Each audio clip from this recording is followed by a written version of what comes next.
Imaginons qu'on doive programmer la trajectoire d'une fusée pour une mission spatiale ou même l'animation d'un perso dans un jeu vidéo. Comment on s'y prendrait? Eh bien la réponse, elle tient en un mot, la cinématique. C'est l'art de décrire le mouvement et c'est un chapitre mais vraiment fondamental pour le bac. Aujourd'hui, on va décortiquer ensemble comment décrire une trajectoire, calculer une vitesse et surtout comprendre ce qu'est vraiment une accélération. Pour commencer, regardez-moi cette merveille d'ingénierie. C'est la roue de Falkirk, en Écosse, un ascenseur à bateau unique au monde. Personnellement, je trouve cet ouvrage juste fascinant. Ça tourne, ça élève des péniches de plusieurs tonnes avec une précision incroyable. La question qu'on se pose, nous, en tant que physiciens, c'est quels outils nous permettraient de prédire et de décrire son mouvement à la seconde près? Notre mission aujourd'hui est donc simple en apparence. On va se construire une boîte à outils, à la fois conceptuelle et mathématique. Et avec elle, on pourra analyser n'importe quel mouvement, que ce soit un bateau qui s'élève, une balle de golf qui décolle ou une planète en orbite. C'est précisément cette compétence d'analyse qu'on attend au baccalauréat. Ok, la toute première pièce de notre boîte à outils, la fondation de tout, c'est le référentiel. En gros, c'est juste le point de vue qu'on choisit. Pour la roue de Falkirk, le plus logique, c'est de se placer comme un touriste sur la berge, bien immobile par rapport au sol. C'est ça, le référentiel terrestre. Imaginez une seconde, décrire le mouvement depuis le bateau lui-même. Pour la personne sur le bateau, c'est le touriste sur la berge qui bougerait. C'est pour ça que le choix du point de vue, c'est la toute première étape. On ne peut pas y couper. Bon, maintenant que le point de vue est fixé, remplissons notre boîte à outils. Pour décrire le mouvement, les physiciens utilisent un outil mathématique surpuissant, les vecteurs. On va en voir 3 qui s'enchaînent de manière très logique. Commençons par celui qui nous dit où se trouve l'objet. Alors voilà le vecteur position, noté OM. Il part d'un point fixe, O, l'origine, et il pointe directement vers notre objet M. Ce qui est absolument crucial, ce sont ses coordonnées X et Y, qui bien sûr dépendent du temps. On les appelle les équations horaires. Et il ne faut jamais sous-estimer ces équations. Si on les a, on sait exactement où se trouvera l'objet à n'importe quel moment, passé, présent ou futur. C'est la carte d'identité complète de la trajectoire. Un objet qui bouge à une vitesse. Le vecteur vitesse, c'est une flèche qui nous donne 2 infos capitales. Sa longueur, ça représente la vitesse en mètres par seconde, et sa direction nous indique vers où l'objet se dirige à cet instant précis. Pensez aux phares d'une voiture la nuit. Ils éclairent toujours tout droit devant. Eh bien, c'est exactement ça le vecteur vitesse. Il est toujours tangent à la trajectoire.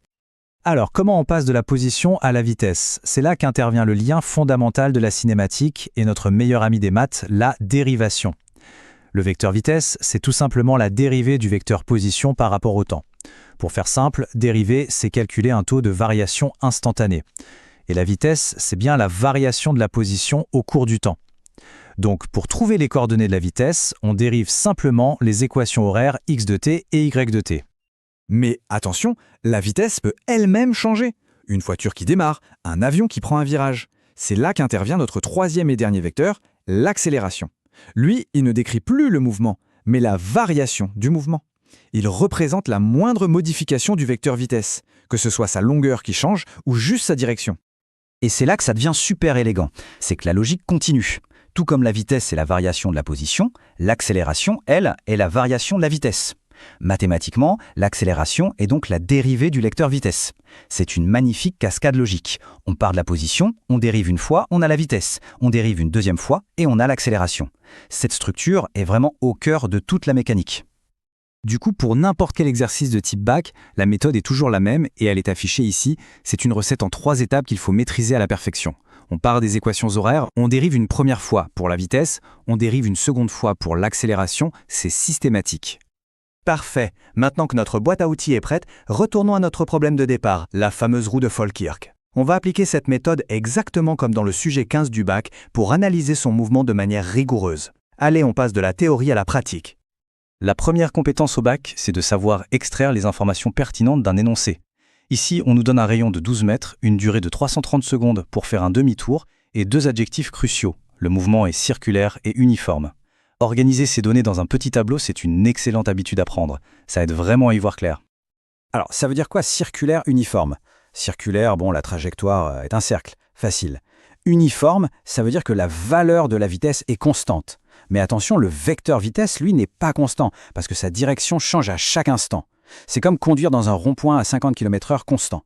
Le compteur de vitesse ne bouge pas, mais on sent bien une force qui nous pousse vers l'extérieur. Cette force, c'est la preuve qu'il y a une accélération. Alors la vraie question, c'est, y a-t-il une accélération, oui ou non? La réponse est oui, il y a bien une accélération. Et pour bien la comprendre, on utilise un repère un peu spécial qui se déplace avec l'objet, le repère de freiner. Imaginons qu'on est sur le bateau. Dans ce repère, on décompose l'accélération en deux parties. La première, tangentielle, est dans le sens du mouvement. Elle mesure si on accélère ou si on freine. Comme notre mouvement est uniforme, cette partie est nulle. Mais il y a une deuxième partie, normale, qui est perpendiculaire à la trajectoire. Elle mesure le changement de direction. Et comme notre bateau tourne, cette composante n'est pas nulle. Elle est toujours dirigée vers le centre du cercle, et c'est elle qui va tout nous expliquer. En appliquant la formule A égale V carré sur R, on trouve une accélération de 1,0 fois 10 puissance moins 3 mètres par seconde au carré. Alors est-ce que c'est beaucoup ? Pour se donner une idée, l'accélération de la pesanteur, G, vaut environ 9,8. Notre valeur est donc presque 10 000 fois plus faible. C'est minuscule, mais c'est normal, pour un mouvement aussi lent et majestueux. Mais même si elle est toute petite, cette accélération qu'on appelle centripète est bien réelle. C'est elle qui force le bateau à rester sur sa trajectoire circulaire. Ce qu'on vient de faire pour la route Falkirk, c'est un cas particulier. Maintenant, prenons un peu de hauteur. On peut voir chaque type de mouvement comme ayant une empreinte caractéristique, une sorte de signature définie par ses vecteurs vitesse et accélération. Pensez à ça comme votre future fiche de révision visuelle. Ce tableau, c'est un peu la carte d'identité des 3 mouvements à connaître par cœur en terminale.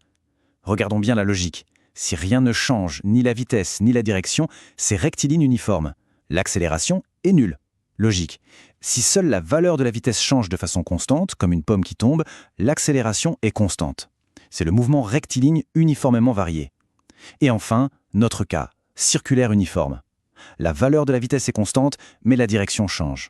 L'accélération n'est donc pas nulle, elle est centripète, toujours pointée vers le centre pour forcer l'objet à tourner.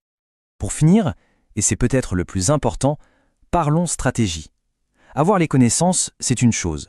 Savoir les restituer parfaitement dans une copie de bac, c'en est une autre. Il y a des points de méthode qui font toute la différence entre une bonne note et une excellente note. Voilà la checklist des réflexes que tout correcteur s'attend à voir. On commence toujours par le référentiel. On justifie chaque affirmation. On fait des schémas propres. On n'oublie jamais les unités. Et à la fin, on prend une seconde pour se demander « est-ce que mon résultat a du sens ?»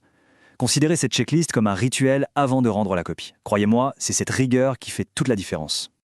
J'aimerais qu'on termine avec cette idée en tête. Ne voyez pas la cinématique comme une collection de formules à apprendre par cœur. Voyez-la comme une logique, une façon de structurer sa pensée pour décomposer un problème complexe en étapes simples. Si la méthode, position, dérivation, vitesse, dérivation, accélération est maîtrisée, n'importe quel exercice devient faisable. C'est ça le véritable objectif. Maintenant, place à la pratique.